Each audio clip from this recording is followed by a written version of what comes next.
You already know who this is. This your boy Uptown AP, one half of the group Planet 6. What up? I go by the name of Anything Ill, aka AI. I'm the other half of Planet 6. We in here.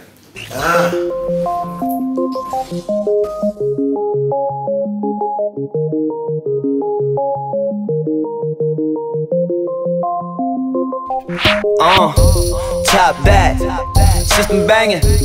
Made enough. First off, the homie, shout out to the homie that Kid Ant.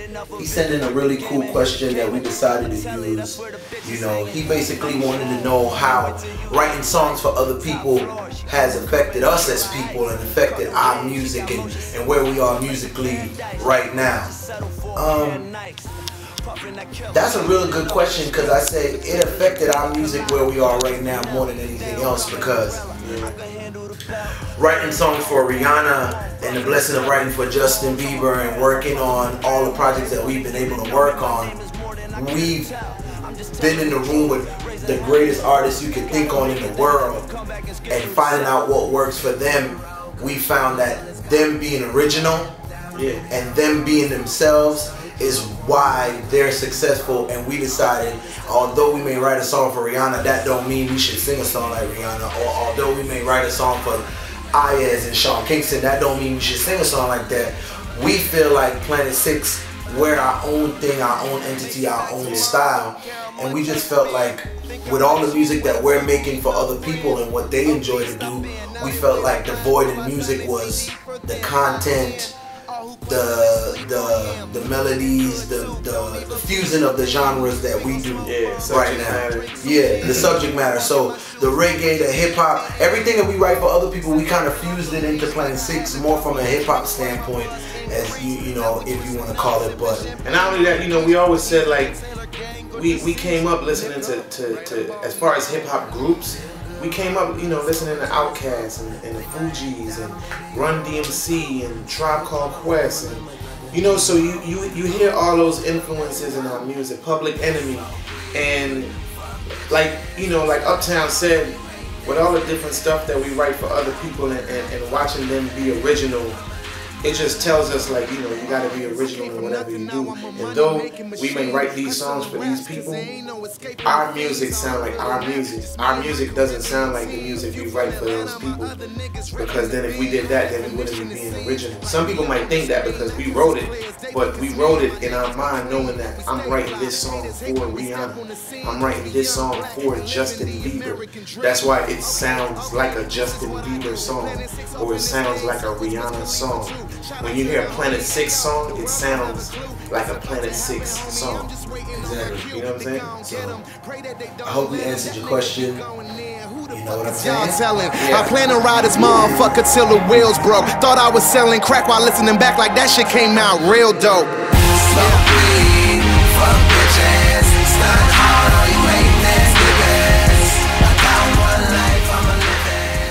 Shout out to the homie INC, the producer. Next question that we're going to answer, he sent out a great question. This is a great question. He asked, do we feel that we've lost fans changing our name from Rock City to Planet 6? And you know what, personally, I'm going to be honest, I think we have lost fans changing our name from Rock City to Planet 6, but we've gained new fans.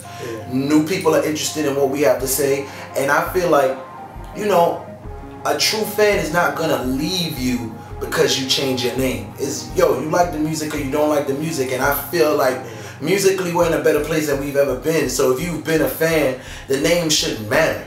You know, we changed our name to separate the songwriting from the artistry. We change our name so when a song leaks online and you hear some pop music and you hear some reggae music and you hear some rap music and you hear some R&B, you're not like, wait, what are they? Planet 6 is a hip-hop group, you know what I'm saying? You know, we represent the people that are outcasts, that live in their own planet, that live in their own world. We represent the people that want to be revolutionary, the people that don't give a fuck about authority or government.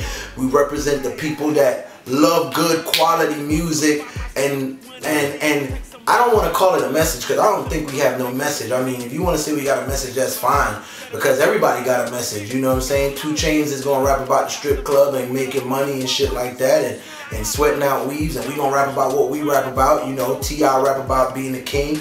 So I feel like everybody has them. I don't think we just like we preaching and shit.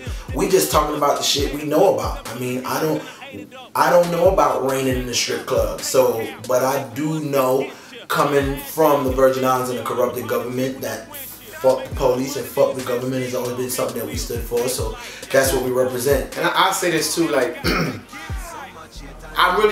even to the fans that we lost, I really don't feel like we lost fans.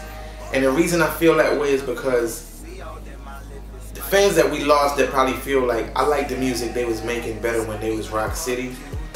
This new music or this new sound or direction that they took with the name Planet 6, I don't like. I'm not a fan anymore. I was a fan of Rock City. I'm not a fan of Planet 6. I don't feel like those were real fans, and I say that because the music that we're making now is the music we always wanted to make. The music that we was making when we was in our label situation, it wasn't real. And when I say it wasn't real, I'm not saying it wasn't real music, but it wasn't us, so it wasn't real. And the funny part is, before we got a deal, this is the kind of music that we were making. So if you was a fan from the Virgin Islands coming up with us to what we was doing, you would know, like, they always rapped and sang and put melodies, and that's what they did. So, I mean, you know, this might sound crazy, man, but if you don't fuck with us, dog, fuck you. And everything you represent, because, dog, we stand for something. So if you don't want to stand for the shit we stand for, then you a fuck nigga. And the people that's fan of ours, come get on the Planet 6 train. We love y'all. We thank y'all. And we gonna ride this motherfucker together till the wheels fall off. And I hope we answered your question. Them a claiming, them a like we don't know the truth, yeah. Them a praying that we lose. See how them a live despite we don't hear the news, yeah. So, shout out first to the homie Dirty Pro, or Dutty Pro. I just want to say this. He asked us a real good question. He said, we always hear about the American dream, but what would be our American nightmare? Honestly, do you know what my American nightmare is? And we're going to have to answer this individually, because, of course, we have two separate thoughts on the thing, probably. Failure, bro.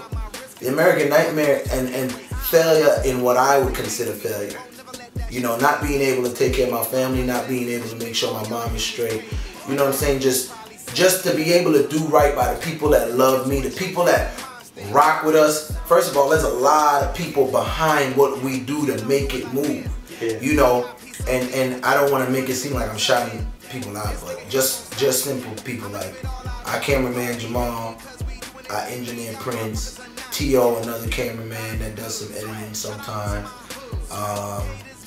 You know, like Slow, families, you know, it's so, the Virgin Islands, the whole entire island that got our back. These are people that have been supporting us from day one. And for us to not work hard and to not succeed, I feel like we're not failing ourselves, we're failing them. And to me, that's my idea of what the American nightmare is. Now, just one more thing, the concept of the album, The American Nightmare, is us being the American nightmare, being young black men that live in suburban neighborhoods. The fact that there's 3 black people that live in my neighborhood. I ride my car in here playing my rap music loud, pants sagging, no shirt on, neighbors looking at me crazy, and I don't give a fuck. Cause I work hard for my money. I ain't never did nothing illegal to get this shit. And I dare motherfucker to tell me that I can't play my motherfucking Jay-Z while I'm washing my car in front of my house. So that's what my American nightmare is. And my American nightmare is, I feel like, you know, this country that we live in, they try to make everything seem like it's all great. And the things that's not that great, they try to sweep under the rug, or they try to not even shine any kind of light on it. And I feel like bad shit exists everywhere. There's niggas in the hood that's struggling. There's single mothers.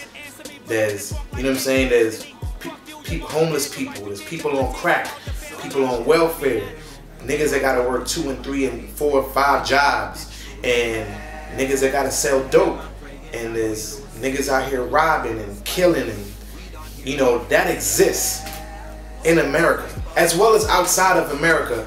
but technically I'm an American because I'm from the United States Virgin Islands. That exists in America, in this country. And to me, that's my American nightmare.